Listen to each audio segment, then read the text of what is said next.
आपल्या भारतात अनेक असे रहस्य मंदिरे आहेत. त्यातीलच एक आपण गोल्डन टेम्पल म्हणजेच सुवर्ण मंदिर म्हणून ओळखले जाणाऱ्या मंदिराविषयी माहिती घेणार आहोत. आपणास माहीतच आहे, अमृतसर येथे सोन्याचे मंदिर आहे. या मंदिराला हरमंदिर साहेब या नावाने ओळखले गेले. जेव्हा 700 किलोपेक्षा जास्त सोन्याने मढवले गेले तेव्हापासून या मंदिराला सुवर्ण मंदिर किंवा गोल्डन टेम्पल असे म्हटले जाते. इथे भेट देणाऱ्या भारतातीलच नव्हे तर इतर देशातील लोक सुद्धा भेट देतात.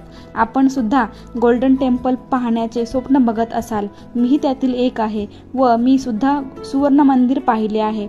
चला तर या गोल्डन टेम्पल विषयी माहिती घेऊ. अमृतसर शहराच्या मधोमध असलेले हे गोल्डन टेम्पल आहे. देशातील सर्वात मोठा गुरुद्वारा आहे.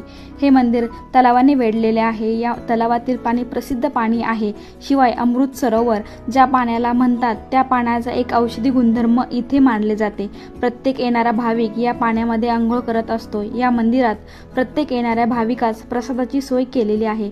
जसं आपण गंगेच्या पाण्याला तीर्थ मानले जाते तसं या पाण्याला सुद्धा एक प्रकारचे तीर्थ मानले जाते. अमृतसरची प्रसिद्ध लस्सी, वेगवेगळ्या टाईपचे पराठे सुद्धा इथे मिळतात. एक वेगळा अनुभव व मनाला शांती वाटणारे ठिकाण. तुम्ही सुद्धा नक्की या ठिकाणी व्हिजिट करा. थँक्यू.